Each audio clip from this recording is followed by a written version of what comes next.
Saksakalyan gunarnavasya Vande Guru Sri Charanarabindam.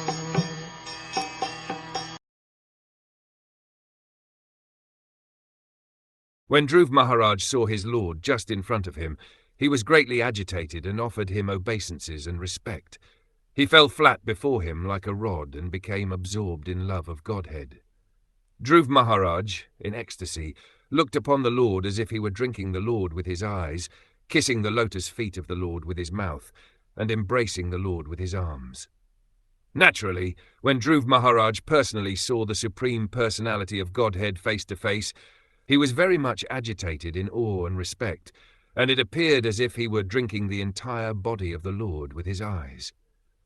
The devotee's love for the Supreme Personality of Godhead is so intense that he wants to kiss the lotus feet of the Lord constantly, and he wants to touch the tips of the toes of the Lord and constantly embrace his lotus feet.